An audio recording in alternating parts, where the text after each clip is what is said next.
How have you been? Good. How are you been? I'm doing well. I just got done. I just got back home, ready for the summer to not do anything, and then come Yeah. back for the fall. So, Where yeah. do you live? I live in Craig, Colorado, so it's right in that corner near the Wyoming border, near Okay. Steamboat Springs. Like northwest corner? Yep, exactly. Okay. So there's like, have you ever been to that? Was it like the Red Desert up there or something? That You desert? know, Yeah. yeah, I have, especially, that's a really fascinating place because it's so, I think, not like when you think of Colorado, you don't think of that, and then it slowly turns into the mesas, and you go into Grand Junction, and then you got the Utah, then it goes into straight desert over there, kind of. So it's a really cool place. It's really dry. Like it's really dry up here. I don't get any rain, and I hate that. So it's Does it unfortunate. snow in the winter times or anything? Yes, it does. Oh my gosh, it snows like crazy up here. The winters are hard. It gets really cold up here. It's dry in the summer and it snows like hell in the winter. That's Uh, crazy. yeah, And I know like we can't just keep talking about where you live and the weather, I know. but you're near like I guess North Park where they let all the wolves out. Is that kind of up? Yes, yeah, yeah, I remember that they did that about a year or two ago. I can't remember. I wasn't really paying attention, but yeah, yeah, they just did that. Yeah, interesting. I think Yeah. as like a documentary filmmaker, you're always looking for You're something. always looking for stuff. Yeah. And you know what? That is such a great point to start because documentaries, I think, are all about like interests, like what interests you, and then you as the filmmaker go and seek that out and try to find a story Yeah. in that interest or that topic or whatever it may be. So like when you find a topic, you want like how do you find your topics? Do they just come? I'm pretty sure they just come from anywhere. But once you find a topic, what do you do from there once you realize this is a topic I'd want to make a documentary film on? So I mean, I'm always kind of just like filing away ideas as I encounter stuff in the world, and then those may come back like later as opportunities for films. So, and then sometimes things just happen and you have to kind of like act quickly on them. But all that stuff, I mean, I think if I look at my own body of work, it's like unconsciously these like themes are being explored over and over again, or you can sort of see there's like a territory that is being investigated. But so like Rich Fiaro film on the Club Q mass shooting, that Hmm. happened. And then I saw Rich on the news and like realized that, he was an army veteran. And so we had this kind of connect, or I had a connection to that, and I was like, this is really interesting. And so I like just immediately reached out and started working on that. But other things kind of happen more slowly as you're like mulling them around over time, and then you kind of like make them happen. So I guess the big determiner for that is like, is it something that has happened already, or is it something that's like just has like a shelf life of kind of vulnerability in terms of like how you can access it and like what the story is. That kind of determines how quickly and how I proceed with things. Once you have the idea, like, what's the process of like evolving it to like a concept and then a plan to like a finished film? You find a topic or you find a person, and then what's that process that you do to get it going, to like start like snowballing it into creating a project? So, the first thing I got to figure out is like, is there the potential for like a narrative through line with like conflict and stuff, right? Yeah. So that's not always, sometimes that's completely obvious, like, oh, of course there is. Other times it's like you think there's like this interesting subject matter, but you don't really know until you start the interview process, depending on the approach you take. Like sometimes in the interview process, you have to kind of find the story while that's happening. A lot of times, I'll be, or it's not luck, but I'll have subjects that have like prior content created about them, like in book form Mm. and stuff. And so that's really helpful. Like, so for example, with our Cheech Marin film, there's a biography about like Cheech's life, So I was able to like read that book and kind of understand like the territory that the interview might follow.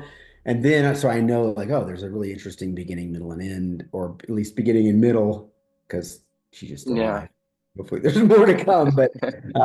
And so that kind of guided the interview, and that's the same with Eustace Conway in our Reconvergence film. There was a book called The Last American Man that the woman who wrote Eat, Pray, Love, which was like a big best-selling book, wrote about him because they had a relationship, and so I knew I kind of went into the interviews knowing the stories a little bit that I could try to tap. You know what I mean? But other Yeah. times you don't know. Other times it's like this is a neuroscientist and he believes that technology is going to create or recreate our consciousness and like that's how we'll achieve immortality and that's all you know. But that's pretty compelling and interesting. So Yeah. go in and have like a 3 hour interview with them and you start finding all this really fascinating stuff. One thing I'm fascinated by is how is, you were just talking about that. How do you create a narrative structure? You know, when you approach storytelling in a documentary, there's so much uncertainty, and that's such a difficult feeling to have when creating something. Do you outline a structure ahead, or just something that you just discover while you're editing, and you go back and look at all the footage and stuff that you had captured? Yeah, so I mean, normally it depends on the approach, right? So like film, there's a lot of different approaches to documentary film. A lot of films are driven by interview and they may be about like past stories that have happened already. So then you kind of know, like I know the story happened. But other documentaries, like you're following a person in real time, and that's like much more like difficult because you don't know. Like, I mean, you don't know if the story is going to be there, if it's going to materialize, or like what it is. And that's a much more like risky proposition. What I tend to do is I combine those two approaches. Like, so for example, on our film Heartbreak Country, which was about migrant deaths on the US Mexico border, we we did interviews and the interviews like basically ensured that there was like a narrative through line, right? Because there was like multiple subjects in the interviews. Yeah, It's like, okay, well, I know this forensic anthropologist has this goal of like exhuming these bodies that have been buried without proper autopsies, and they're trying to identify people, and they have identified some people. So, okay, that's a story. So, but then what we would do is go out in the world with these people and like film things in real time as they happen. Like we felt for them with like the Border Patrol Tactical Unit, and we didn't know like are they going to find human remains? Like are they going to be finding and arresting like people that are trying to cross into the country? Who knows? And so we did that, and in both those cases that happened when we were mm, filming. It was just we were just lucky that I mean not lucky, but that did happen. But we already knew that we had like a solid storyline through the narrative interviews. You know what I'm saying? So yeah, but like I could have just done a film where it was like we're going to go out with the Border Patrol Tactical Unit and it's going to be about them and like what they're doing and who knows what'll happen. But we've yeah, picked a subject that has conflict because there's all because there's like it's hot and it's dangerous and there's like all these human considerations and it's complicated. So probably it's going to make a compelling story, but yeah.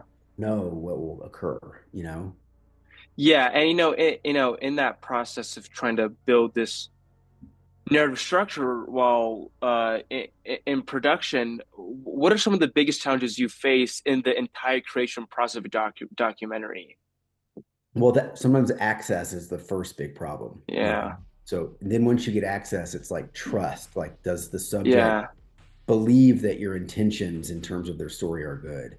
That's another yeah, thing. And so if you have like limited time to build that relationship, like when we interviewed Rich Fierro, I never met him till the day that we did the interview. And so he mm, doesn't know me, he sort of knows me a little bit because we've just emailed and stuff. And that's pretty difficult. But sometimes you know your subject already, or like you have a relationship with them, and then it's a lot easier because like if you get access and if they give you access, then they already kind of know who you are and trust you. So I'd say it's those two things. Like getting access is always a big obstacle, and then developing trust. Like I've been in interviews where the person had like their lawyer sitting off camera, mm, like making sure we yeah. were doing something like harmful to them. And I think that's something that I think most people don't think about when they create a documentary is the idea. or just the fact that you are going to have to build trust with the person that you are documenting. What when filming real people, how do you even go about building trust with the subjects that you talk to? I think you have to, first thing to do is to conduct a long interview, like a really long interview, like maybe a 3 hour interview or a 5 hour interview, because then you've got the space to develop the trust in the interview process.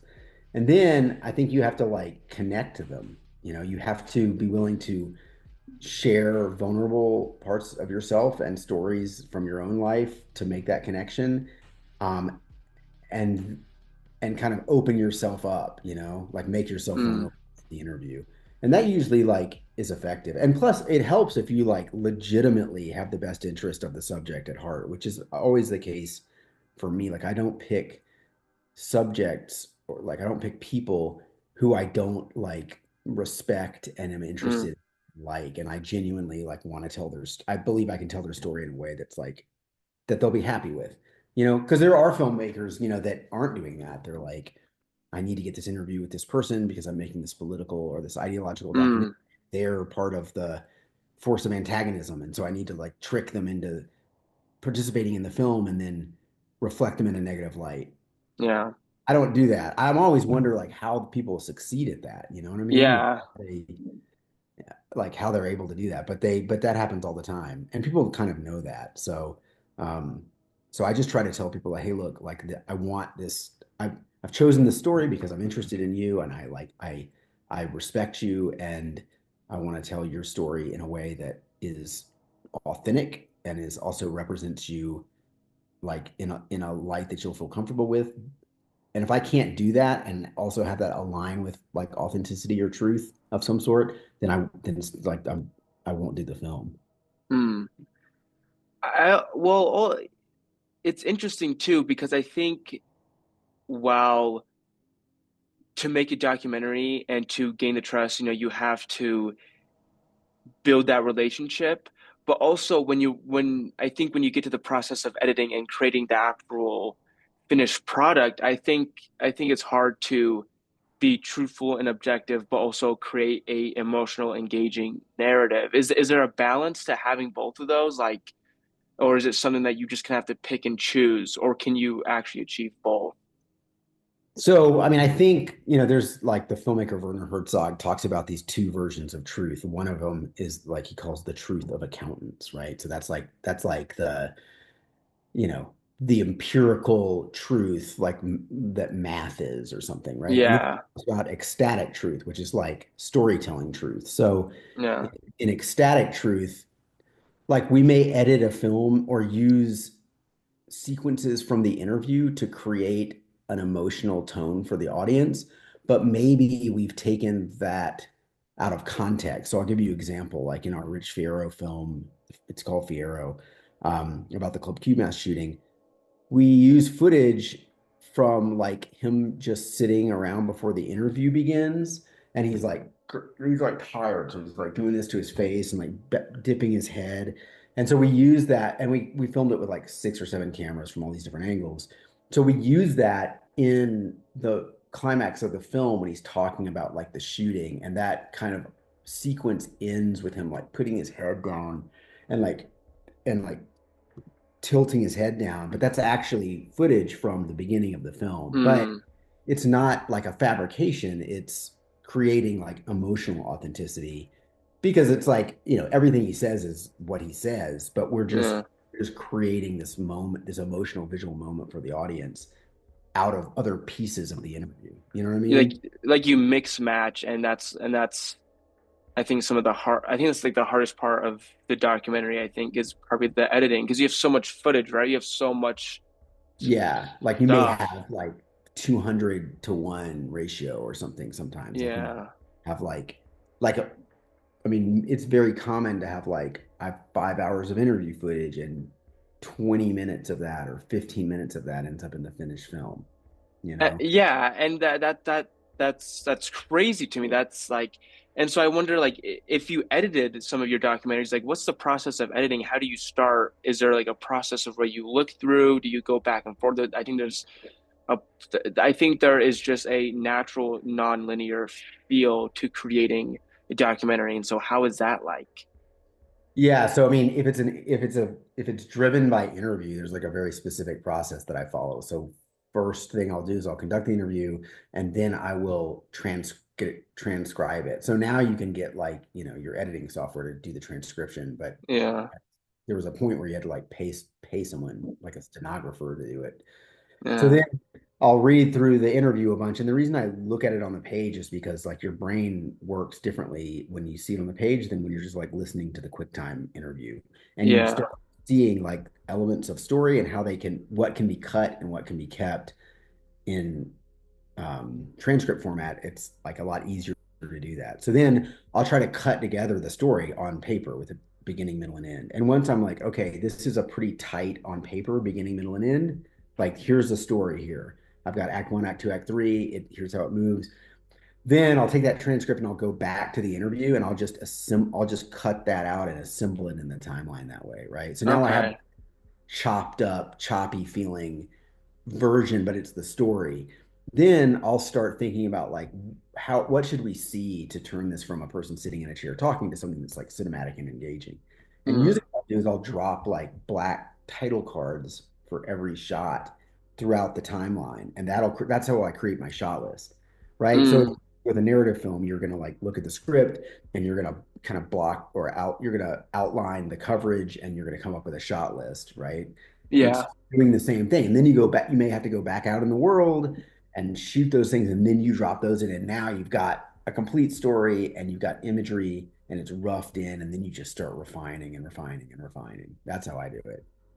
And I think, when you start assembling that timeline, I think, this is for narrative and nonfiction, but I think there is a responsibility to be extremely mindful of what is actually going to be shown. And I think that's really important with documentaries, right? Like I think even if it's a maybe a B-roll footage, but then there's dialogue over it, like a voiceover. I think there's a responsibility to what people hear and see. And I think documentaries have a big responsibility with that to maybe show a message or advocate or inform people. Where do you see the line between journalism and art within making documentaries? Yeah, I think like documentary filmmakers who are making like pieces of art have a whole different like realm that they can operate in. It's like it's Yeah, telling like I mean, it's kind of interesting. Like I keep going back to the Fiero film, but that's just because it's the most recent film that we've done. yeah, There's a ton of news coverage, like when Rich stopped the Club UMass shooter. So for like your audience member doesn't know, like in Colorado Springs, there was this gay club called Club Q, and Rich Fiero, who's this Army veteran's daughter's best friend, was performing there at a drag show. So Rich was there, and this mass shooter came in and just started shooting everyone. And Rich like tackled and disarmed the gunman with the assistance of another person and like stopped the shooting. And the person, multiple people were killed. But it blew up almost like internationally. I mean, there was like stories in the New York Times and all this major national news coverage. So in the film, you see a lot of that news coverage, and you can feel the difference between like the way the documentary is working and the way that journalist, that um, kind of mass media journalistic approach works. So just let me unpack that a little bit more. Like I think that journalism is obligated to, I mean, I don't know that it does tell the truth. I don't think it does, but mm, obligated to approach subject matter in a sort of more scientific way, maybe. Whereas filmmakers, you have more time and a bigger canvas to explore a story, right? So instead of like yeah. a 5 minute piece or a 2 minute piece or a 30-second piece on something, you might have an hour and a half. So it's a completely different like process, You might spend a year or 2 years making that film. But like journalism, it's like they get it, they got to do it right now. It's got to go out today, and then it's over. Yeah. On to the next thing. And and as you have made documentaries over time, from when you first started making documentaries to the documentaries that you have made more recently, how has your filmmaking approach changed, and what have you essentially learned from making multiple documentaries over a length of time? Yeah, the first film I made was like this, do you know Ken Burns, the documentary filmmaker who Ken Burns like, gets these giant massive grants to make these like multi-part series for PBS basically. And Okay. he was kind of like the king of well-funded documentary film, very, very like conservative. And I don't mean like politically, I just mean like stylistically conservative. And so Yeah. kind of Ken Burns style was like, there's a script and there's a primary narrator, and then we hear like primary source material being read by like actors, and then it's like, it might be like a bunch of like archival still imagery with like camera moves on it, right? That was like the kindergarten style. So the first film I made was like emulated that, and I was like, I don't know how old I was. I was in my 20s. I'd never been to film school, and I was like, I'm gonna make this film about like this Civil War battle that happened in North Carolina. And there's a much longer story associated with that. That was kind of like this like difficult experience with like a narrative script that we're trying to get made. Yeah. And I was like, well, this will be so much easier because it'll be less expensive. Yeah. And it was not. It was like really hard. We shot it on like 35 millimeter film because it was like that was the thing to do at the time. And it took like 4 years, and I thought I was gonna go crazy. And then at the end of it, I ended up with this like hour long, like Ken Burns style, you know, pretty pretty conservative, approach film that aired on PBS in several states.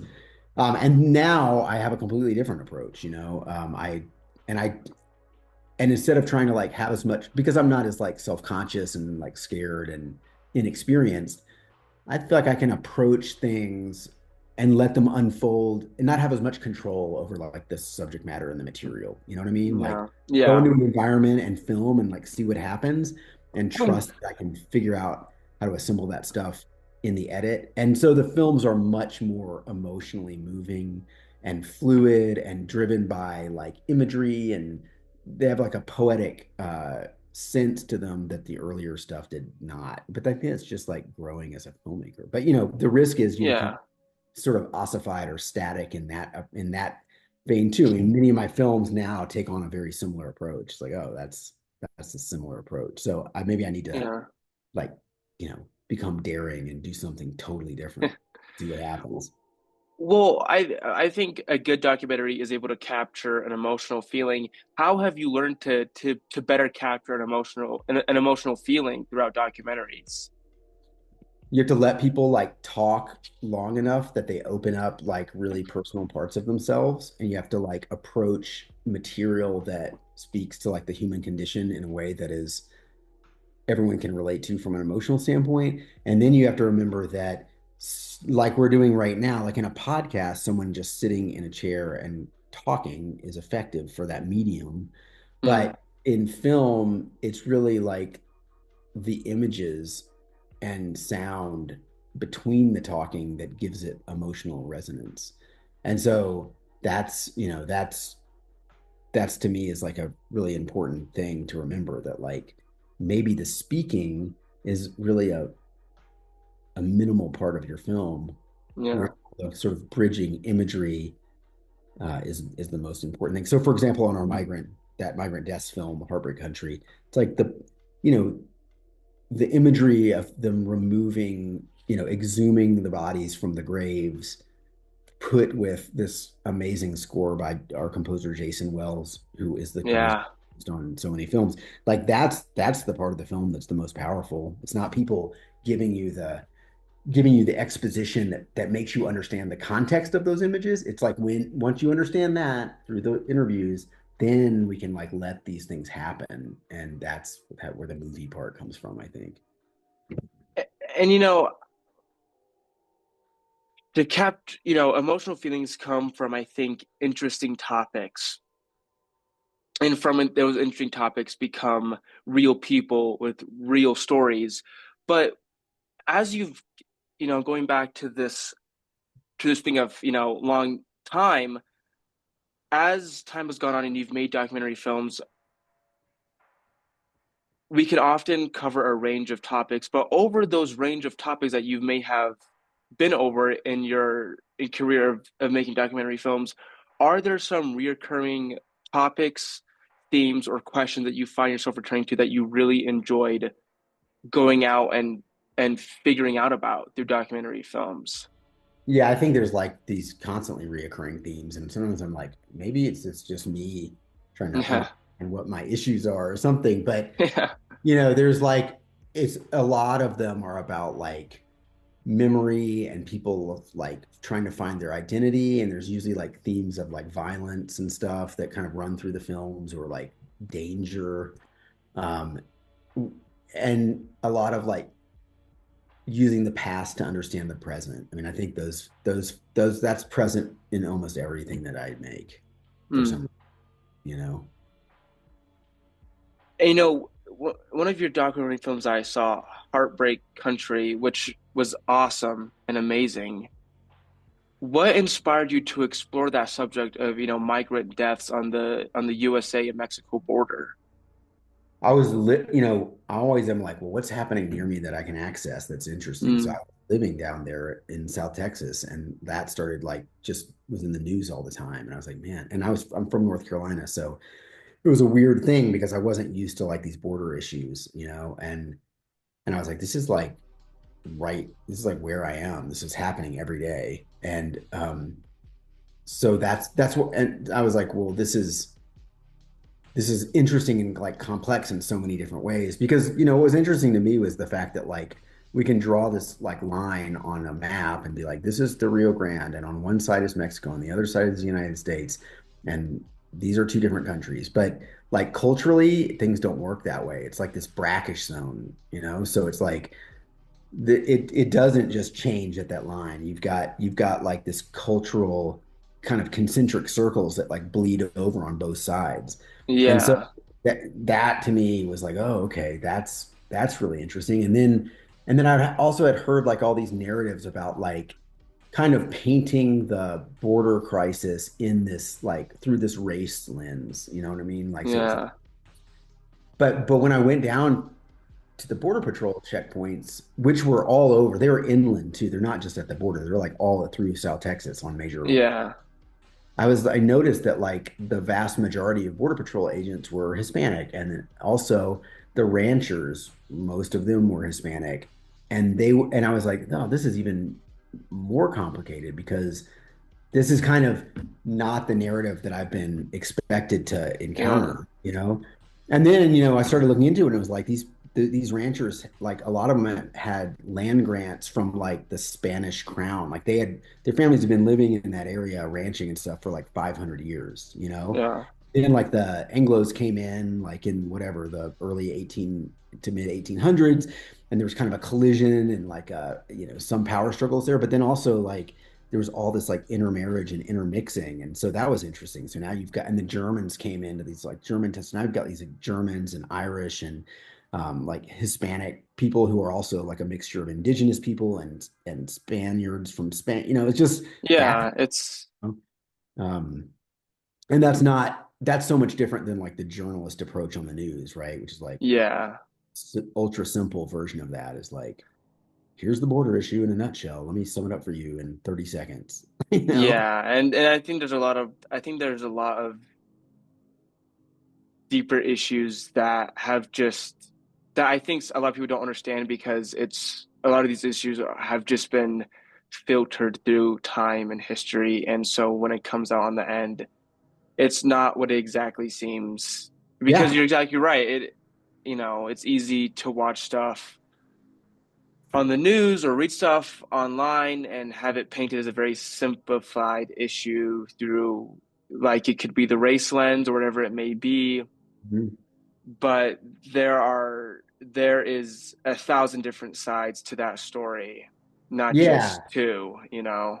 And like maybe some of them are like these, like the idea that many things can be true simultaneously. It's like maybe some of these Yeah, like, don't give you a clear answer of like, let me put it into this bucket in my ideological lens of the world, or this bucket, like yeah, the bad bucket, and this goes in the good bucket. Like it's like, oh, I don't know what bucket to put this in. This is both. This is people acting heroically sometimes, and then things that are like at odds with, I mean, even just if you just look at like that migrant film, like that world of that migrant film, there's so much complexity to it. So it's like I could understand how like the ranchers are upset at like these migrant caravans coming through, and they were like cutting through their fences and like disconnecting the like water hoses that their cattle drank from to like drink out of and all this kind of stuff.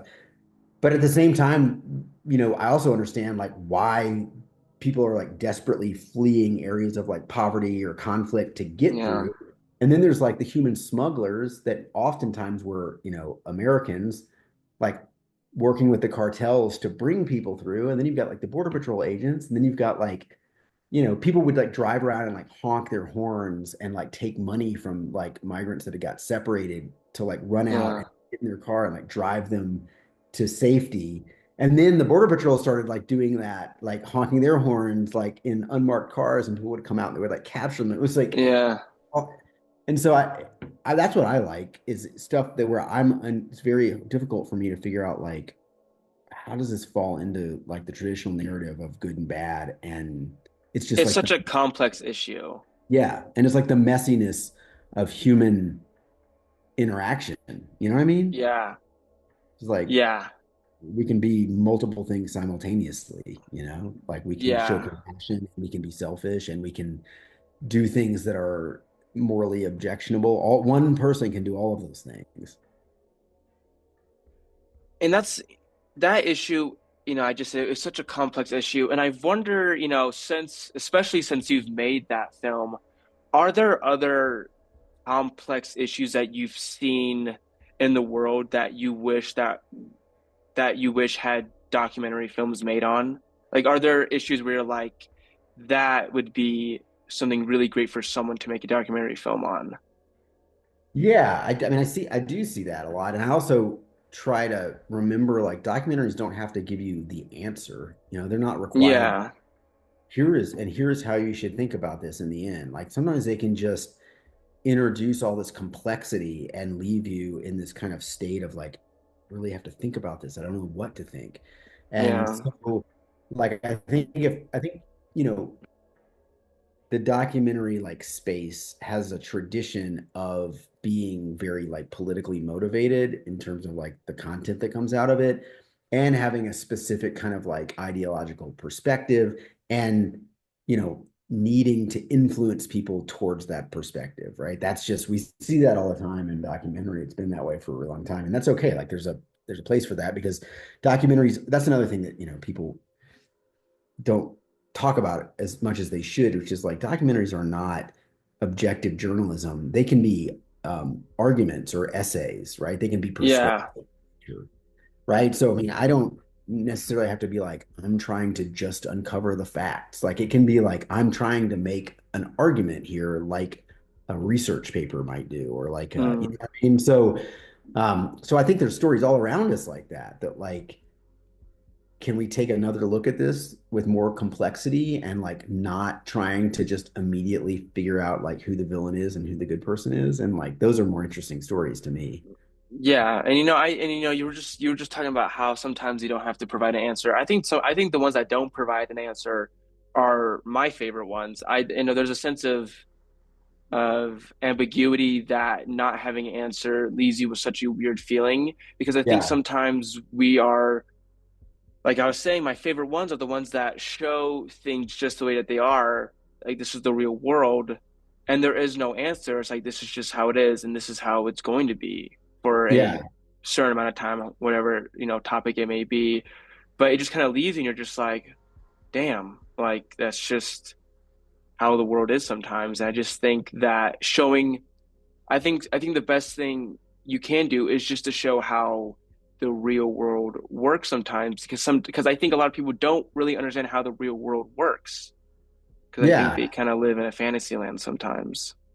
Yeah. And people will draw different conclusions too from the same story. You know what I mean? Yeah. They'll fit it into one thing or another. And I mean, I think that's interesting too, is like, kind of, I mean, if you make a film that has an obvious thesis, then there's going to be people that are like, boo, that's not true, or yeah, you've reinforced Yeah. what I already think, or very rarely do people like cross over from one opinion to another through Yeah.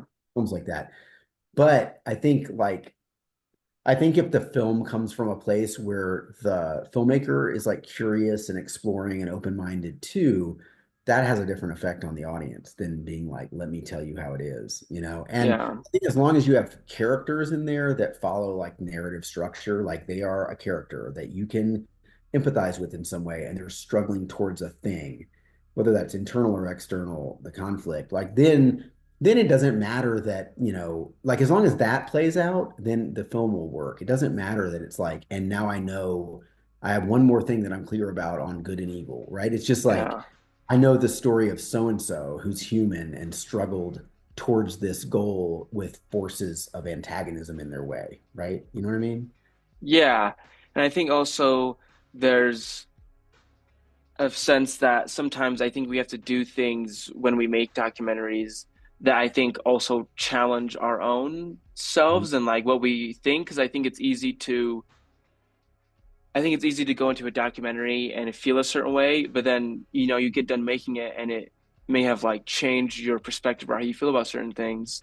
And I wonder, has that happened to you as you made a documentary? Have you made a documentary where you went in feeling one thing or believed this or whatever it may be, and then came out and your perspective or beliefs on something had changed about the topic or maybe just in a broader sense of the world? Yeah, that happens all the time. I mean, I think Yeah. you're to a good point, which is like, if the documentary form is like an exploration for the filmmaker and they're open-minded and they're willing to find things that like surprise them or change them, then that's like even better, you know? Yeah. So, I mean, many films that has happened to me with, I mean, that definitely happened with Heartbreak Country because like Yeah. I thought I knew what from the news what that world was, but it wasn't that at all. Wasn't what I thought it was, Yeah. and I came away with like having empathy for multiple conflicting perspectives, and that was interesting. You know what I mean? Like I was like, wow, I can sort of see the position of all these different people who are in conflict with one another. Like many things can be true at the same time in terms of like Yeah. people's motivation. I remember I made like a really early film on like on a transgendered woman, and it was I don't know, it was like 2009 or something. This was before like trans issues. They weren't at all in like the public zeitgeist.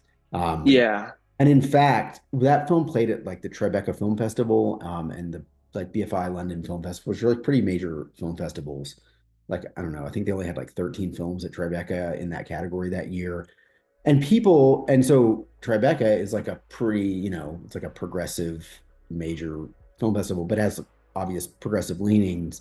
And people were like, it's funny to look back on it, but they were kind of like weirded out by the story. They were kind of like Yeah. confused by like, gender reassignment surgery and like trans issues and stuff. And I remember Yeah. running into some people that were like, you uh, made them uncomfortable. And now, of course, they wouldn't Yeah. feel that way at all because it's like this major thing in the right in the middle of the public But square. then it wasn't. Yeah, then it wasn't at all. And so then the part of me that I kind of had to challenge was also like when I would go out with so we would, the subject came to the screenings and stuff and we would go out to eat. And I was like kind of uncomfortable. I was like, I mean, are people gonna think that I'm like with them, like that we're on a date, and Yeah. is that like I didn't know I had like some hang up about this. And so Yeah. that kind of was like opened my mind to a part of myself that I needed to like kind of think about a little bit, like who am I and like my own insecurities. So that was Yeah. Yeah. And it, making having your career and having such diverse topics, I think allows you to, I think, just naturally just grow as a person. So even, that example is perfect because I think, it just challenges the way that you think or how you felt and all these different emotions that you had that I think change over time. And I wondered, you think about that then, and then do you look to the future and wonder, like, do you see what you could see yourself making documentaries on in the future, or do you have like a certain like list of ideas that you think would be that are interested in you right now, or do you see stuff on the news or wherever it may be online with media and just like this could be a really good story or a good documentary film? Yeah, I have like five things, five different films that I'm pursuing right now. Like, so I'm Yeah, wow. doing like one after another, and four of them are short films, and one of them is a feature film. So what I'm trying to do right now, but I'm trying to find out like, can I get access? Number one, Yeah. and what the timing is in terms of making these unfold. So because I work at a university also, which is like, it's a great thing for filmmakers and like novelists and poets and stuff because it's Yeah. you're in the classroom and you have this financial security, and then you also have to, based on your job description, but you have to make stuff. But for filmmakers, it's so intensive. It's not like you have to get these blocks of uninterrupted time to do it. So it's you have to like plan it out really well. Like, so it's like, okay, well, what am I going to shoot over like December break? And then can I get that edit done by the time summer comes? So now I can go into this next project. Unlike a writer who can just sort of write in the room every day, like that production Yeah. intensive, as you know, that you've got to kind of like figure that out. So I'm trying to kind of figure that out right now. And then, but that may all change because I may like go after this subject and find out like I can't get access to it or like it doesn't work. And then also something may just come up that happens in that I have access to that I have to just shift gears and be like, I got to go after Yeah. this. So, but And, yeah, in that is such a great point that you bring up because it's so like unpredictable and there's a lot of I always talk about this, but uncertainty. I think that's such a big feeling in this industry, whether it be narrative or even narrative or nonfiction. There's just a lot of uncertainty within the art of filmmaking. And I wonder, when we go and make documentary films portraying real people with real stories and real issues, how do you handle moments of uncertainty or even like discomfort or ambiguity within, I would say it would most happen within your subjects. How do you deal with that? Like, how is that something where you're just like, damn, like this is really happening and this is like an issue? yeah, that's a great question because there's been a lot of time. Sometimes when I don't know if I'm going to really address this right, but there is this thing where as a filmmaker in the middle of some like making a film about some horrible thing, you're so wrapped up in like the technical components of it or like getting the story that you kind of detach from the fact that it's reality because Yeah. and so you're kind of like, oh, this is really amazing, but it's real, and you're sort of mediating it through this lens, and you don't think about that, and then only later are you like, oh, like this is real, like those are real bodies they're pulling out here, but at the time you don't even because you're like trying to get focus and you're moving and you're like in it, Yeah.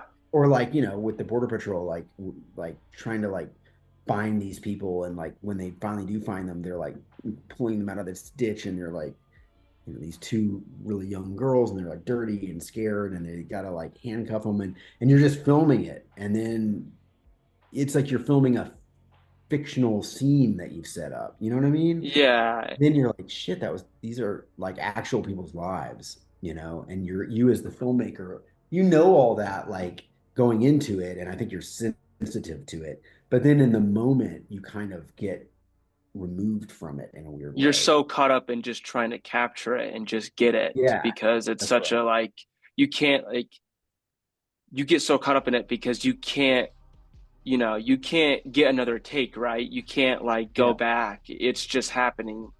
And so, I don't think that's necessarily I think that's a good thing though, because I think you're so caught up in capturing it.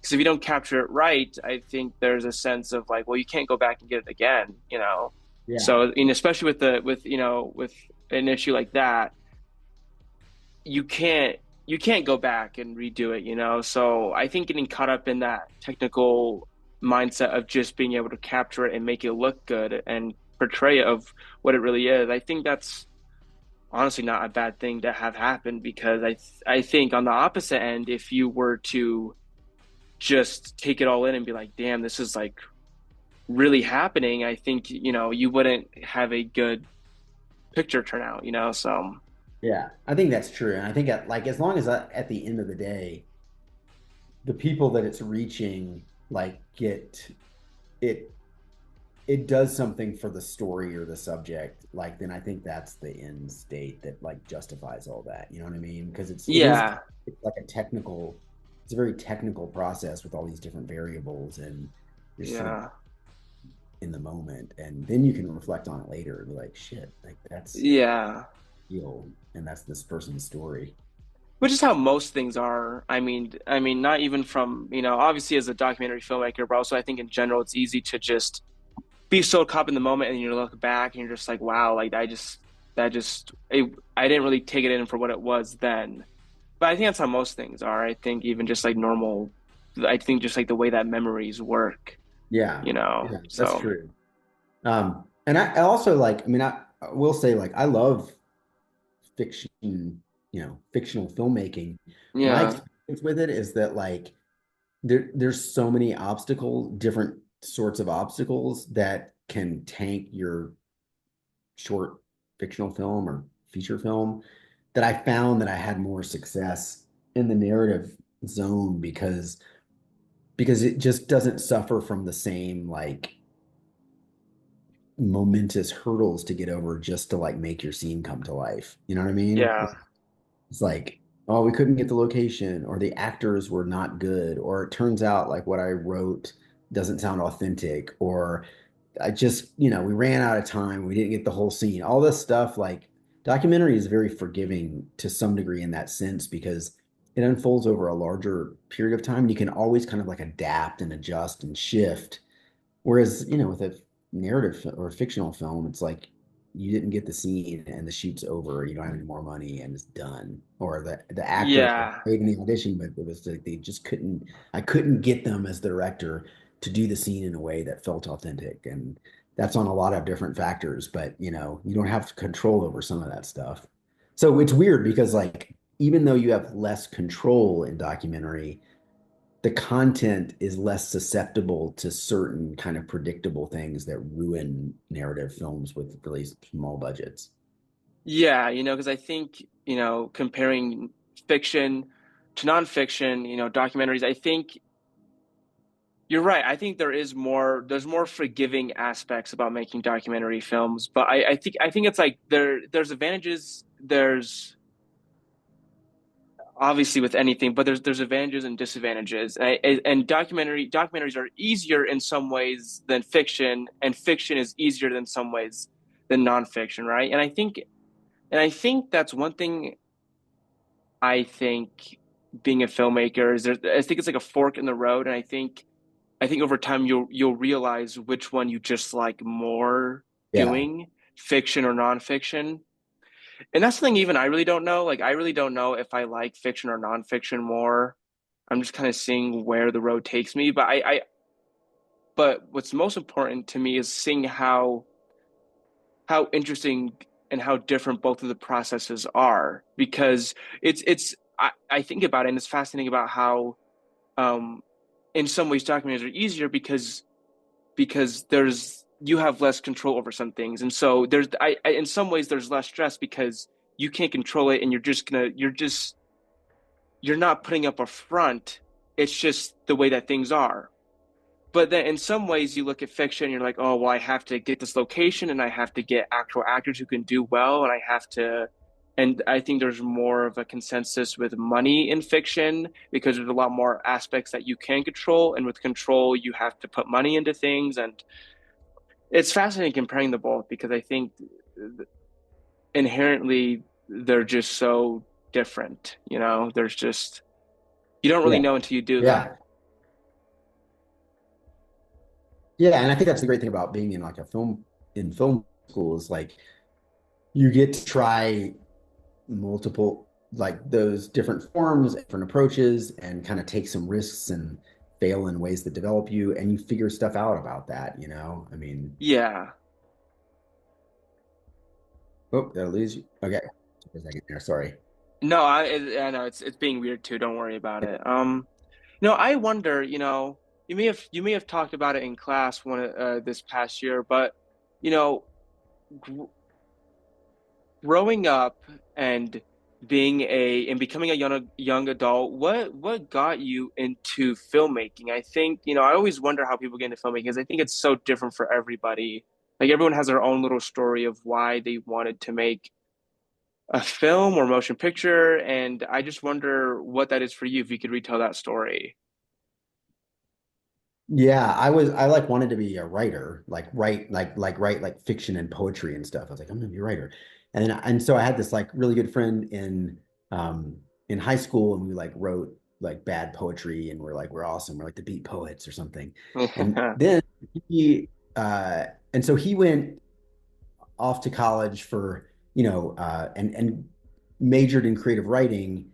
And kind of towards the end of that, he was like, the like contemporary version of being a writer is like being a filmmaker. So we should just be filmmakers. It'll be awesome. And I was like, oh, okay, let's do that. And so we wrote this like terrible script together. I mean, there's parts of it that are funny, but it's pretty bad.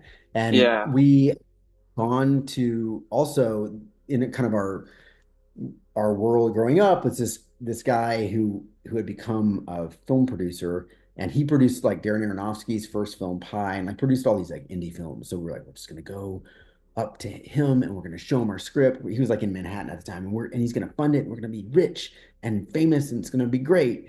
And of course, like our script sucked. And so we went up Yeah. there, and he was like, oh, okay, I'll read it. And then of course we didn't get the money or anything. And then I Yeah. was like, oh wow, because I didn't want to like give up just after that. I was like, I'll just make a documentary. That seems like I'll have more access. And that's when I made that like 5 year long Civil War documentary that took Yeah. forever, like drove me insane. And it was kind of on from there, like then I had an undergraduate degree in history and classical civilization, but I was like working these like crappy jobs, and didn't know what I was doing. And so I like decided to go get an MFA in film, and like that's when that direction kind of moved that way. I was like in my late 20s when all that happened. But the short answer is I wanted to be a writer, and I kind of got influenced in this other direction, and I was like, it's still storytelling, so okay. And the rest is history. But what's interesting is like two things. One, I came back to short fiction like not that long ago and started writing short stories also, and getting those published, which has been like great. It's been like a great additional outlet for fiction storytelling. But also years later, I went back to that producer with a documentary called Reconvergence, feature-length documentary, and he was like, "Now you are ready," and he Yeah. produced the film, and then he produced Fierro also. He just produced that film, so he was smart. Like he knew when people didn't like have a good project and didn't know what they were Yeah. doing. And then he let me develop for like several years, and then I came to him with a good project, and then he like did it. So that was kind of cool. Yeah. And I wonder, your undergraduate degrees in history, what made you go for history? I love history, but like what was that and what was your mindset in your undergraduate degree era of going for history? I'm fascinated by history, and I think a lot of the projects I have, 'cause, I want to be a filmmaker. I'm in film school, but a lot of the films I want to do are I think just based in history. I love historical dramas, and so I'm fascinated by history. So I'd like to know about that. Yeah, I mean, I think I had no idea what to major in. I like kind of went Yeah, into school, and like I didn't have any guidance, and no one ever was like, "What are you gonna like do as a career?" Like, no, I like, know. Yeah, and so I was just interested. I was really interested in history, and like I'll just do that. And then at the same time, I got into like this, like I enlisted in the reserves and was supposed to be like a medical supply specialist. And I went to basic training, and they made fun of us for being like rear echelon, like non-combat arms people. Like during basic training, I was like, I'm so ashamed. I don't want to be that. And so the only way I could get out of that was to like give up this my signing bonus and then go into like an officer's training program. It was called the Green to Gold program at the time, but it was like if you had been enlisted, then it was like 2 years to get your commission as an officer. And so they told me like if you get your commission as an officer, then you can branch like something tough and awesome. And I was like, okay, that's what I'm gonna do. It's like ridiculous. So that kind of consumed like the last 2 years of college was that. and then the history kind of like made sense with that because a lot of it was like military history. And then I minored like in classical civilization, which is like Rome and Greece and stuff. Yeah. Then when I graduated, I got commissioned as as an armor officer, as like a tank platoon leader basically, and took a reserve commission and went into like a guard unit. And so I kind of like was sort of drifting with my degree. I didn't know how to like apply my degree to a career path at all. And but the good thing was it allowed me to get into an MFA program in film once I finally decided to do that. But that was like Yeah. when I graduated and when I did that. And so, I made that film, the historical documentary, but I was also like working these like terrible jobs and just like living really, I mean, I was making like $7.25 an hour or something, and it just super poor for years. So finally, when I was like, I'm going to go to film school, and it was like really important to me that it have like a career path plan on the other end. So I knew like I'm going to go there, I'm going to get this degree, I'm going to make a bunch of films, and I'm going to get a university faculty position when I graduate. That was my goal, and that's what happened. And I wonder, going to school, getting an undergraduate degree not in film, and then going to a graduate program for film, what were some of the hard things in that process? I think a lot of people, they'll go for film and then they'll go get a graduate film degree, or, people, what they go for undergrad, I think they would usually go for grad. But Yeah. not doing that, what were some of the hard things about doing that? But honestly, I think it's more interesting when people do that. Their undergrad is different than their grad. What are some of the hard things about doing that? Or were there any hard things Yeah. about doing I, that?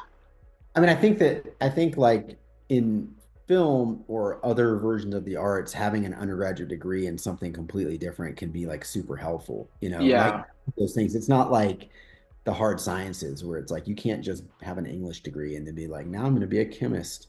It's yeah, like you need that undergraduate foundation for that. But actually, like telling stories, it's helpful to have a degree in some other area of the humanities that like lends a perspective to the stories that you're telling. You know what I mean? Because I think it's super yeah, boring if it's like my undergraduate degree is in film and all of my knowledge of the world is like through films that I've watched that are, and now I'm gonna do that. But I think if it's yeah, like I'm an anthropologist, I have an undergraduate degree in anthropology or archaeology, and now I'm gonna be a filmmaker. It informs it in a different way.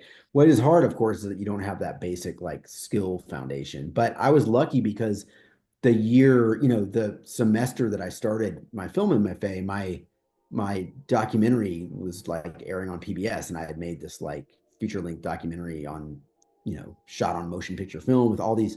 I lived in a city when I did that had like Screen Gym Studios, so it had all these like professional crew, and they would like just work on stuff that they thought was cool for nothing. So I was like working with these like people that were working on like major picture movies, and they just taught me a ton. So by the time I was through that and went to film school, I kind of had this like trial by fire experience that immersed me in filmmaking. I think if I hadn't yeah, have, it would have been way harder to just sort of step into it and be like, all right, how do you record sound? What is a camera? How do I frame it? yeah. But I knew a lot of that already because of that. And as I think as we start to go for a film education and understand filmmaking, um, as you, I think when we make films, I think it's a lot different than when we watch and actually enjoy films. So I wonder, the films that you make, are they the type of films that you actually like to watch and enjoy, or do you like other types of movies in general? Yeah, that's a great question. I mean, I like films that are nothing. I mean, I like films that are like films that I make sometimes. Yeah, Not like I don't encounter a ton of them. But there's filmmakers that I've emulated, like Errol Morris and stuff, whose work like I just fell in love with immediately. But I watch like I watch a lot of fiction, based television series and stuff that are mm, not like anything I would ever make, and I like really enjoy them. And it's like that's what I'm excited to do. Like tonight, we're gonna watch the next, White Lotus episode or whatever. And yeah, so what I consume is mostly really different than what I make, actually. yeah. Which is, I think very interesting, and and I also think that allows us to see things that we wouldn't naturally watch, but I think since we do, because we like things that are not like things that we make, I think it also lends to learning things and just seeing things that we like that I think we can implement into even the things that we make. Hmm. I'm a big fan of miniseries. I think miniseries are great. Yeah. Yeah, me too. And there's one that I absolutely love. I wonder if you've seen it. It was the back in 2019. It was the Chernobyl miniseries for Yeah, that HBO, was great. Yeah. and that one was great. And I think that was like because I didn't want to be a filmmaker for like all of my life. Like I literally never gave a shit about movies. Me too. And it wasn't until like I was in high school and I loved history in high school. Like that was my best subject was English and history. And and I and and I think what I learned is that I would watch these miniseries based on real events or historical people, historical places. And I think I realized that like film or television, it could be like a medium for people to I think learn things and be like, oh wow, this like really happened. And so like whenever I watch like historical films or miniseries, like I get like almost goosebumps when I'm like, oh, like this really happened, or they're portraying something that really happened. And I absolutely love especially like some of my favorite ones are like adapted from books. I think some of the best films I've ever watched were most likely adapted from books, loosely or not. I think some of the best stories I think had came from books. And so I wonder, have you ever adapted something from a novel, or would you ever adapt something from a novel? I haven't personally ever, but I'm with you in terms of like much of like what I really like is like based on true story things and things that are Yeah, historical fiction. And then also like, yeah, I love like adaptations of novels and stuff. So yeah, done that.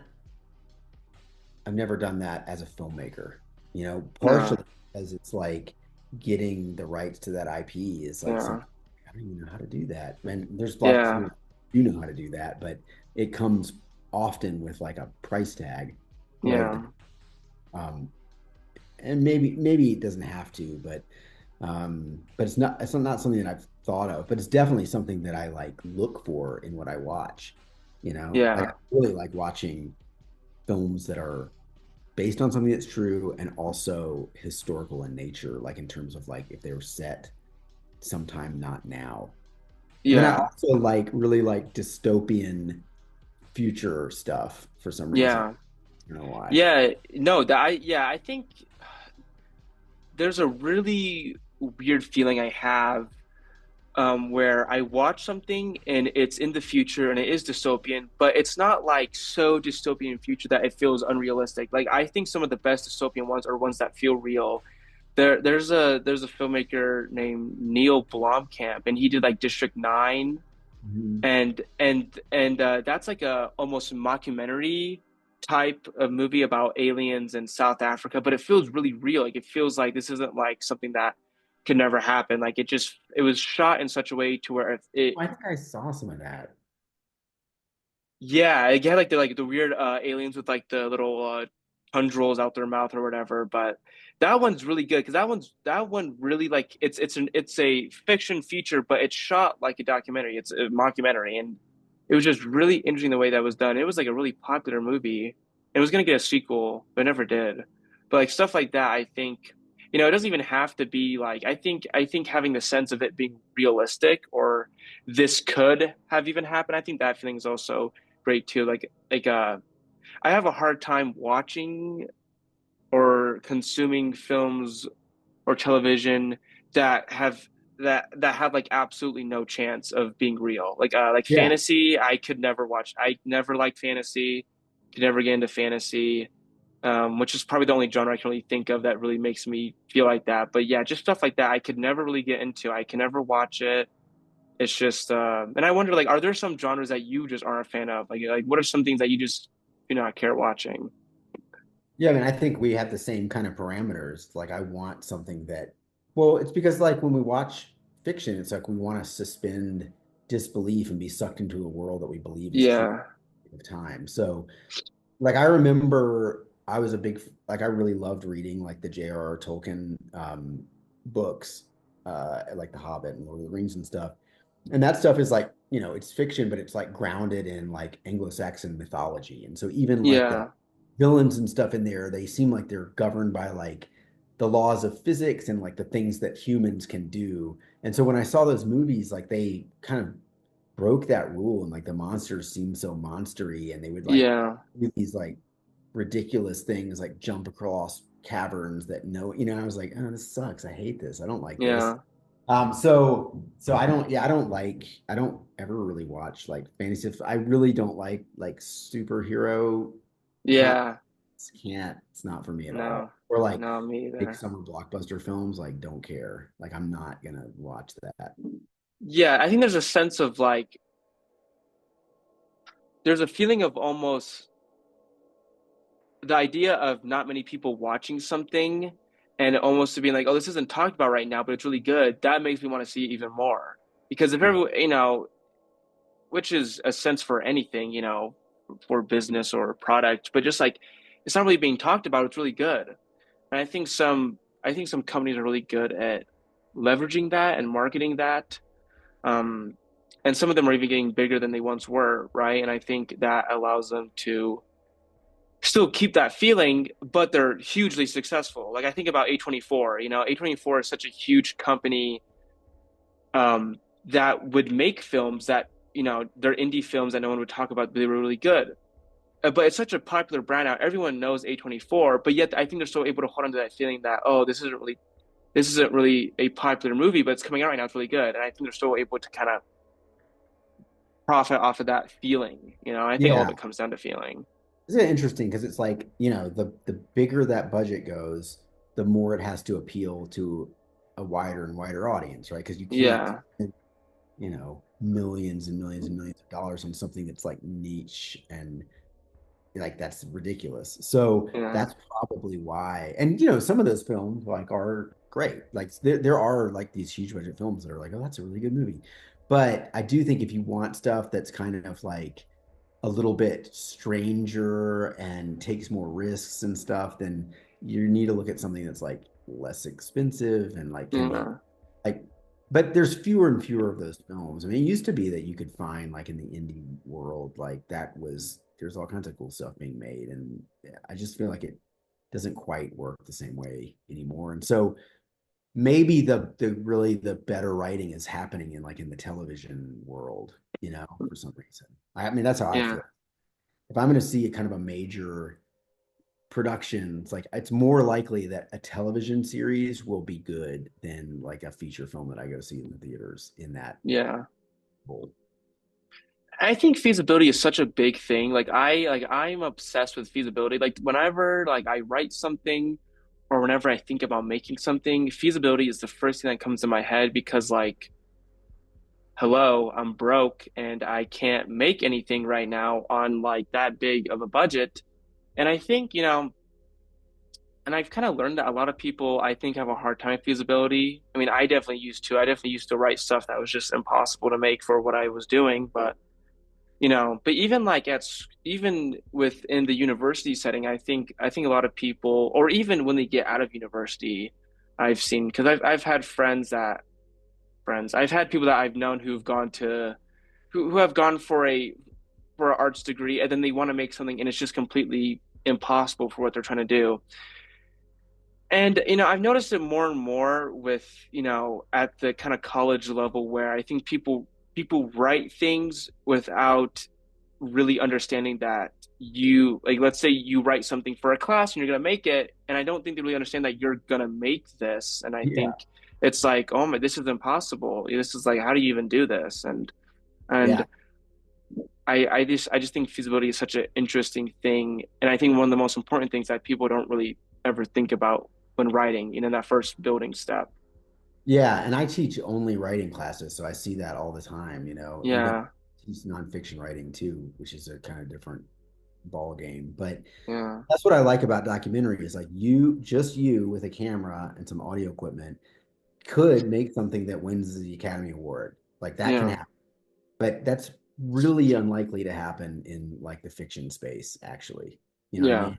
Like you with like $20 and one camera and and Yeah. like doesn't mean you can't make an amazing film with next to nothing, but it's just like there's a lot of limitations associated with that. So it is kind of a different the chances of success are different. And I don't like to write things that I can't see come to fruition. And which is one of the Yeah. things that's kind of appealing about short fiction is like, okay, if I write this, it can be a world that's completely impossible for me to approach in film. But now, like, look, it's in a book and it's like in this anthology Yeah. and published on the page. And that it feels like conclusive to me in a way that like writing a feature length film and putting it like somewhere, like keeping it on a hard drive because it doesn't Yeah.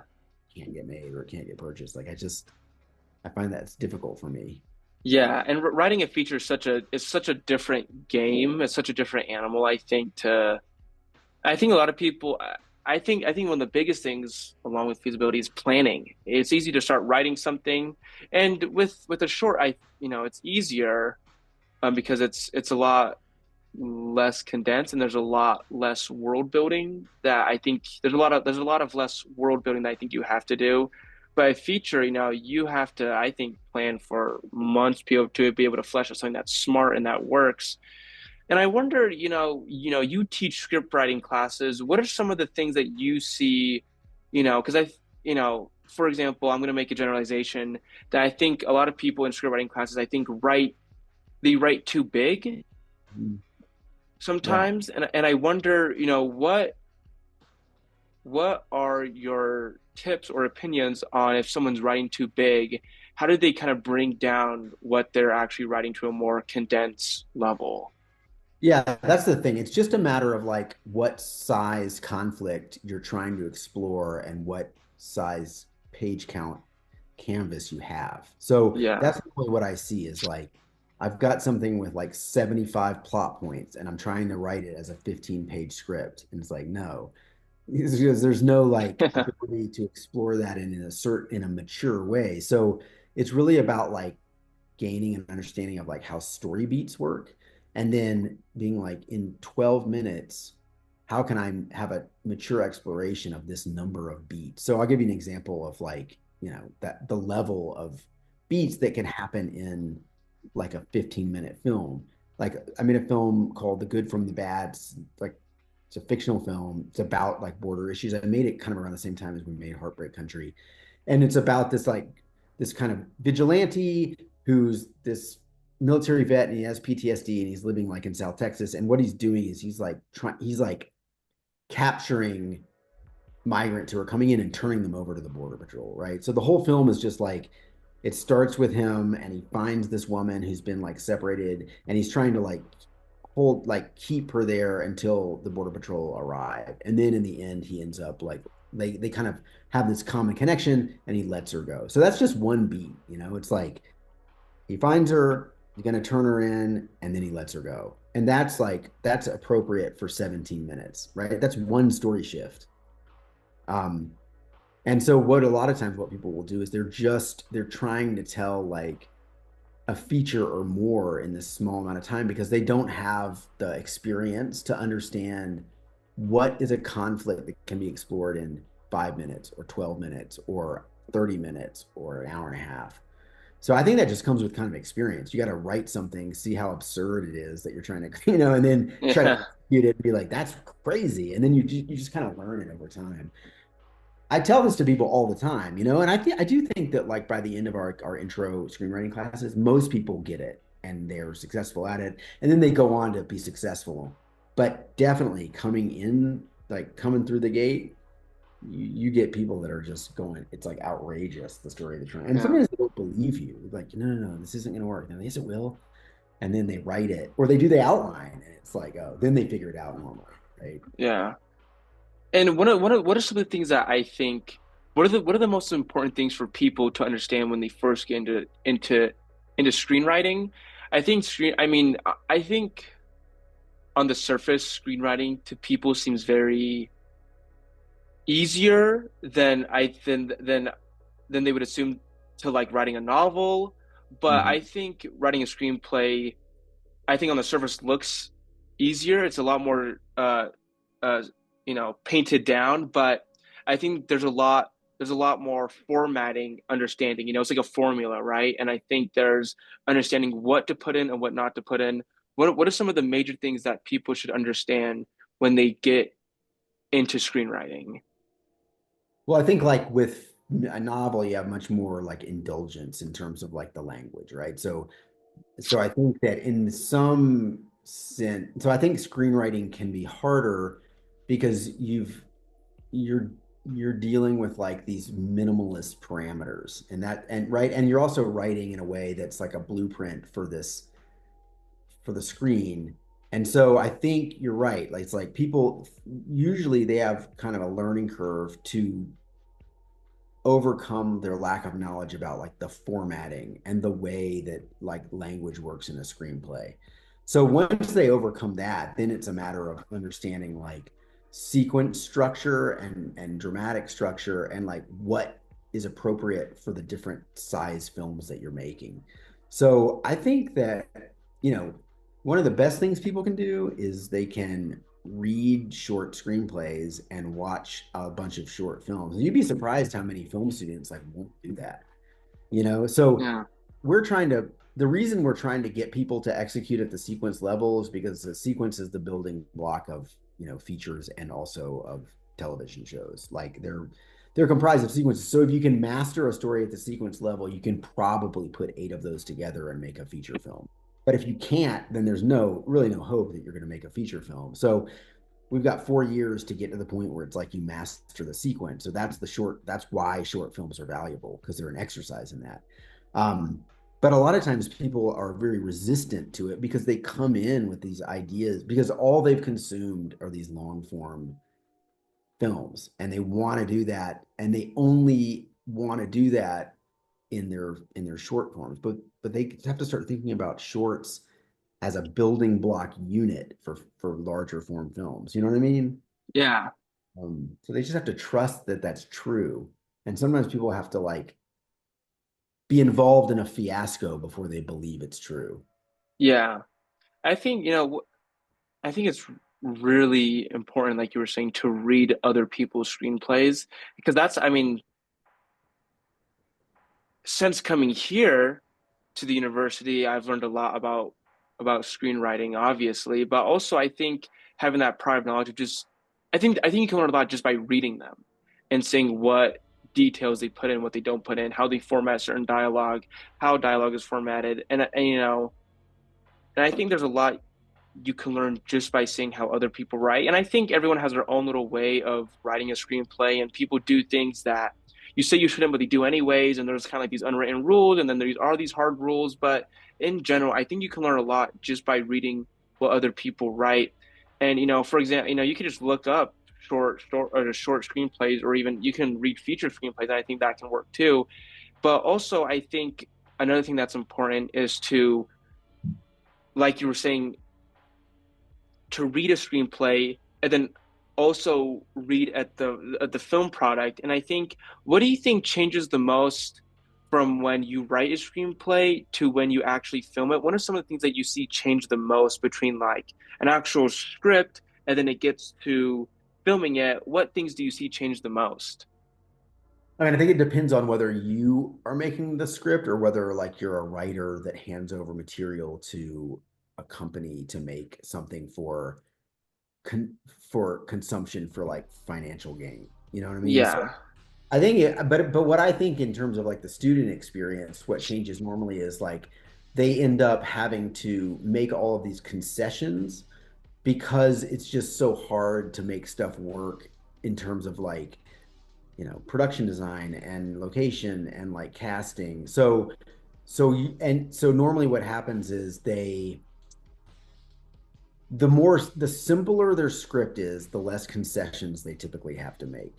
But if there's like a lot of complexity, usually they'll come into the production experience having already made a bunch of concessions with location, production design, you know, casting, even in terms of like how they get when they come into conflict with the realities of what they're capable of securing. Then they normally sacrifice coverage during the production because they usually they get a bunch of coverage at the beginning, and then the stuff they shoot at the end is like minimally covered because they're not efficient and effective enough. And sometimes they overextend themselves in terms of like what they can shoot in what amount of time. So normally that's it. Coverage is a big thing. And then also they might like have to truncate or lose or change dialogue because they don't ever go through like a rehearsal process and figure out with the actors what actually sounds stupid when delivered verbally. And I've experienced this before, right? You write something, you think it sounds great, and then the actors do it, and it's like, this is not good. And you have to like adjust it on the set, which takes time. So Yeah. the best case scenario is like, even if you don't have any money, if you have the ability to like do rehearsals and like work with actors and kind of go through scenes before you start shooting and kind of solve some of those problems, then maybe you can make less concessions on the actual day of the production when everyone's standing around and like you're spending money. You know what I mean? Like all I'm saying, Yeah. rehearsals, even though they seem to extend the time of the production to some degree, and like producers don't like to do them a lot, they might save time and money actually on the days of the shoot when it's more expensive to be standing there. One thing I absolutely love this program at this university because I think it covers everything. I think you learn basically you learn generally how to do everything as a filmmaker in this program. And I wonder, once you get to these more advanced production classes, junior thesis, senior thesis, what are some of the tips that people should go into when they write a script for junior or senior thesis and then they go to make it? How can you set yourself up for success when writing that screenplay that you are planning to make for these advanced production classes? I think if you take there's a class that's like the writing the thesis class. So I think if you take that class, you spend an entire semester with like a pretty small peer group writing and revising your script. And so I think if you go through that process, then what you turn in for selection, because then everyone turns in scripts for their senior thesis, and only a certain amount of them get greenlit. But what I've noticed is like there's a way higher percentage level of people getting greenlit that have gone through that class just because they have like this entire course structure to focus on it. You know what I mean? And then, I think if people would just listen to like telling, you know, understated stories about the human experience that still conform to dramatic structure, but that like limit locations and the amount of cast that you have to deal with. And then, of course, things like, stunts and shootouts and all that stuff. Uh, If you can kind of like limit the complexity of that, then you have more time to undergo a creative process on set. And I think that's the big thing that everyone encounters on low budget films is like you have all this time to write, you have all this time to edit, but what you don't do is experience the creative process on set where the director's working with the actors to find the scene because you just don't have time. You're just like go go go, I don't care. So I think if you lower that complexity in the writing, then maybe you have more time to creatively experiment on set, and that usually the film will benefit from that. okay. Yeah, and I wonder also as well when you see people who start writing for the more advanced production classes, whether it be in the writing the thesis class or whatever it may be, what are some of the things that people should also understand when they write a script and let's say you get selected for these advanced production classes? What do you think that the most important thing is when you take that script to actually go get made and you start making it? So wait, repeat that last part one more time. Sorry. No, you're all good. It's let's say you take the writing the thesis class or whatever it may be, and Mhm. these scripts get selected. If your scripts get selected and you go into the process of actually making it, what are some of the planning blocks that you should like do to actually have a successful turnout in principal photography? Yeah, I have like a document that I should send you if I can remember to do it. But I wrote it after kind of going through a disastrous, ultra low budget feature film experience. Not that I wasn't a director on it, but I was involved in the in the process, and I saw these things that were like kind of disastrous to the film. And so really I think the big thing is like you you need to you need to have enough time, especially if you're inexperienced, to like get the coverage that you need so that the edit works, but also to like work with actors to get the scene right. You know what I mean? Mm, Like, because a lot of times, like, film students come in and they're like, this is the location. I've already pre-planned exactly how everything is going to go. And now you are my actors are like mannequins that I'm just moving around. But that's not what yeah, actors are like. For them, their version of like the creative process is what's happening on the set. You know what I mean? So you have to be able to like you might have an idea of like how you're going to block things, but until you get the actors in the space and actually like have a period to work through the the scene and then like figure out what the blocking is, only then can you really determine what the coverage is. You know, and I was like I had an experience with that was like a real eye opener. It was very uncomfortable for me, but like I made this film called Sadie's Waltz, and the lead actor, or what the lead supporting actor, that's not even a word, the supporting actor was this guy yeah, Richard Beamer. And Richard Beamer, I may have told you guys this, but Richard Beamer was like the lead in West Side Story, that like that famous movie West Side Story. And he had been in tons and tons and tons of stuff. He was like in Twin Peaks and like all these kind of major films. And so he was on on the set, and I was so like insecure and nervous. I had like gone to all the locations and like taken photographs with like stand-ins to figure out exactly how I was going to cover the scenes, right? And so when Richard got there, he like took my production book and like threw it out in the yard and was like, "We're not doing what you've just pre-planned. Like this camera is here to capture what you and I work out on the set, you know?" And I was like, no, like I hated him for that. I was so mad. It made me I was so scared. I was like, I don't know. I can't just do it on the fly. But he forced me to do it on the fly.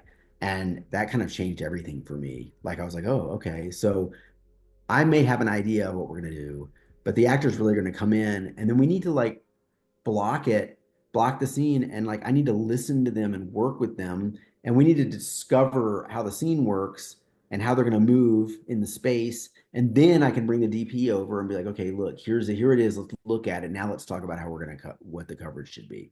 And like it's always going to be some version of the same coverage, right? Like, oh, they settle here and they have a conversation, so we're going to get like whatever, a medium shot and like the over the shoulders and the close ups, but my point is just what happens on the set is still part of the creative process, just like writing and editing. And film yeah. students often do not see it that way. They're like, it's all decided from and the moment we get there, we're just doing the thing that I've already figured out. And that's not But it actually, changes. yeah, yeah. But you have to be willing to be like the actors. My point is just like the actors are part of that process. So Yeah. they have to be involved. So in order for that to work, you need enough time to do that on set. So if you ever hear like a film student be like, we've got a really ambitious production schedule, like you might already know it's going to be a disaster. What you want to be is like, we have 3 times the amount of time I think we need to shoot these scenes, and then you'll just barely have enough time to get it, you know? Yeah. Yeah. And also, I want to go back to, you know, script writing for a little bit right here, but when it comes to, there's a selection process for these advanced classes. What characteristics in a screenplay do you see that make a script get selected for these thesis classes? Yeah, so the people teaching the senior thesis class, like Eric Jewett, are going to Yeah, we're making the selection. So Eric will come into that class and be like, this is the sort of things I'm looking for. But I think if you write a script that like it needs to follow like narrative structure, right? There needs to be like a clearly identifiable main character, that some sort of inciting incident occurs, throwing things out of balance, and then they're pursuing a goal, and there's obstacles to the goal, and then at the end they take some final action in which they succeed or fail in achieving the goal, right? So if you yeah, have those elements there, and it's an interesting story like that, right, you'll already be like much more likely to get selected. You know, if you have like a lot of like ambiguity and you want like the audience to be able to kind of determine what the ending is themselves, and like it's very like anti-plot and it's kind of unsure, but it just gives you like a sort of psychological residue vibe. Like that's, I bet you're not going to get your film selected. Doesn't mean that there aren't great films like that, but in this program, that's probably not a film that's going to get selected. So then if you add to that like levels of complexity in terms of like location, cast, stunts, you know, really difficult like kind of props and production design elements and like then that's going to make it even harder too because people are going to look at this and be like this is too much. They're not going to be able to. Yeah. So I just think like a good solid story with a minimal cast but that follows dramatic structure and has like tension that has some kind of hook that brings people in the story really quickly. And then there is some component of the human condition that's like explored in it in a way that's like meaningful. Like then I think you're, and those are all just like the basic elements of dramatic structure, right? Yeah. So if you just execute that in your screenplay, I think your chances are pretty high. And the good thing about taking that writing for the thesis class is that you get to work all that out in a workshop over the course of an entire semester. Whereas other people might just be kind of writing in a vacuum or showing it to their friends, but they're not going through like that concept, execution, revision process. So Yeah. One thing I wonder how you feel about is what is the thing that you see people grow the most when people enter as freshmen and then they graduate as seniors? What's one thing that you see that people grow the most on? yeah, that's a good question. I mean, I feel like people, I think there's kind of two types of people that go through the program. One is the type of people who just do the minimum and they always serve kind of in supporting roles, like in terms of like the on the production, right? They never Yeah, take ownership of anything. And they just kind of coast through the program, right? And so they might not develop that much. And then there's also people who are like very certain about the infallibility of their decision making, and they might get into conflict with people and they can't compromise. They can't figure out how to have like interaction with teams to accomplish things under stressful circumstances. And so they might not grow a lot either. But I think students that come in with an open mind and they're willing to like shift and change and discover things that like surprise them about their own interests and really like take risks and like sacrificed for other people's productions, I think they change. I think they like grow into better filmmakers. So there's a lot of different ways to grow into better filmmakers, but I think also people who like find their area of specialty evolve a lot, right? Like I had no idea what I was interested in, or I thought it was this, but then through this process, I realized I'm really a sound design person. And I've sound designed as many student projects as I can get my hands on. And now I've become competent in that at the end. Not only do I have this general film specialization, but I have skills as a specialist, as a mm, cinematographer, as a writer, or as a sound designer, as a production designer. That's another area of growth that I yeah. see. One final question, but Okay. what is one tip that, I have a lot of friends who who are interested in film and they want to go to school for film and I think sometimes they don't really understand what film school really is. And film school is different at a lot of different schools. Film school here is different than, for example, in CU Boulder. They're completely different things.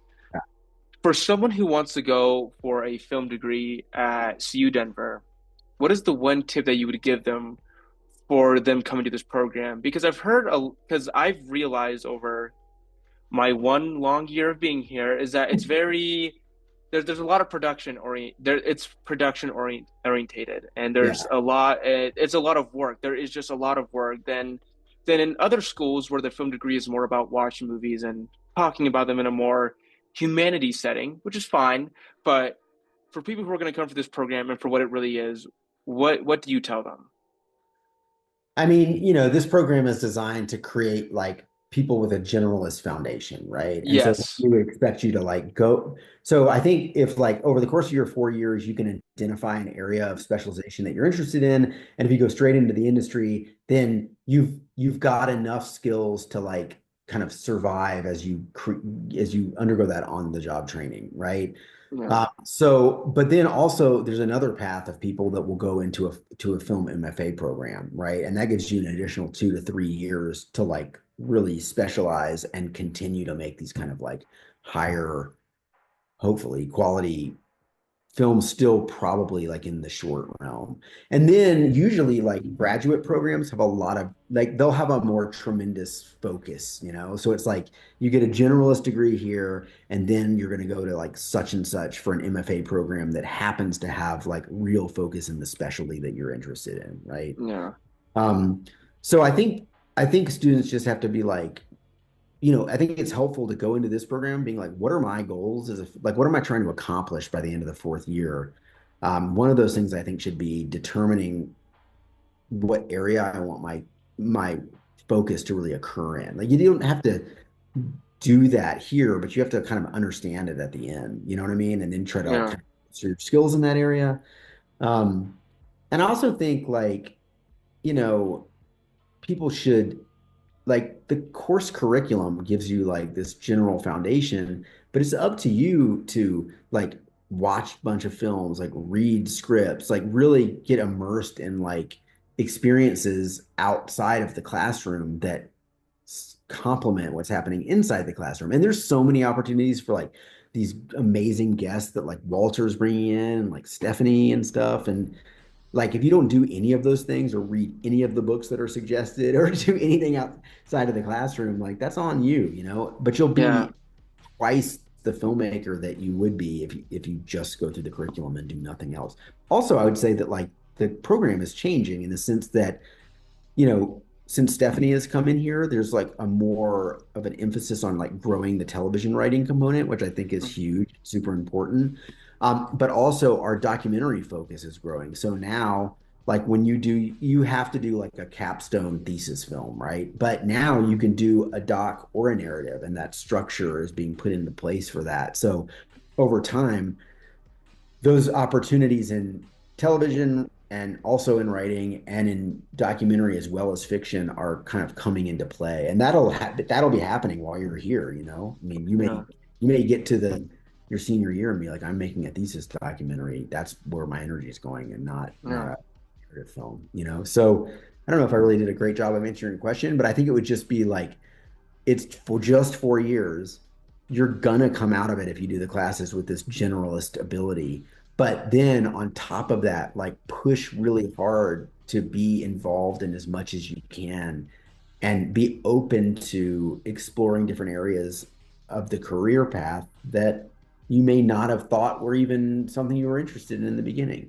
And then the last thing I'll say is be thinking all the time that at some point you're going to walk across the graduation stage and right after that, you want to go to a situation where you're have some financial stability or security and you're working in some capacity in the field. It doesn't mean that that's like, where you start and where you end up 20 years into your career journey is going to be totally different, probably. But if you Yeah. can work in film in some capacity and pay your bills, that's huge. Like that's not what happened to me with my undergraduate degree, right? It was like Yeah. 7 years of like crap jobs and like, what am I doing before I went into Yeah. the day program and things got really focused. So, so I think I would think every day, what happens the day after I graduate and start do it, taking action to to hedge your bets with that so that it works in some way. A lot of it is what you make of it, which is what everyone says about college, but Yeah. specifically True. this degree as well, because it's very easy just to coast through it like it's just high school or something and get nothing Yeah. out of it. And then, the world's not going to care when you step out of, your university degree. They're going to be like, whatever, so you've got to, Yeah. I'm going to make this work for me. And so I'm going to say, and also just remember there's like so many different ways to work in, you just think about like how many different ways do we consume moving images that tell us something in the world that we live in. All of that is the domain of someone with your skill sets when you graduate. Like it's not just like I'm going to go to Hollywood and try to direct feature films or whatever.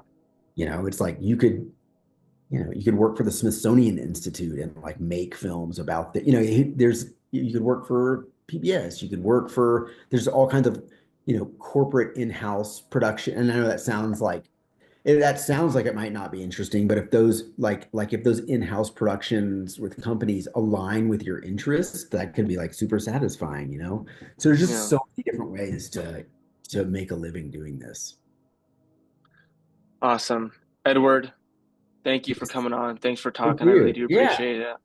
I really appreciate being on. It's been like a super fun conversation as always, and it's great to be on your podcast. And I want to like listen to more episodes of your podcast once you. How many do you have up right now? I have one, but Okay. I just started it this year. I started one earlier this year, but it was fucking stupid and it sucked. And it was like, it was with other students in my cohort. And I was like, this is like not, this is dumb. And the conversations would start talking about film and then we'd talk about like God knows what else by the end. So then I stopped doing that and I was like, I need to just do this by myself because I obviously cannot do it with my friends because I will just make a fool of myself. So I did one with David. I did one with David 2 weeks ago. And then for a couple days ago, I did one with Stephanie. Oh, And then, cool. and so Okay. now you. So I'm Yeah. happy to have you Like on. I'm sure both those were great. Like I love. Yeah, no. All of you guys, all of the faculty have such amazing stories and insights. So I just want to talk to everybody. Because you guys are here for a reason. You guys are here to help us. So I'd like to talk to you guys and just Yeah, that's a great like season one plan. That's really cool. So thank you, man. appreciate Have a it. great Yeah. summer. I'll see you next fall. Okay. Sounds good. Thanks. Bye. See ya. Bye.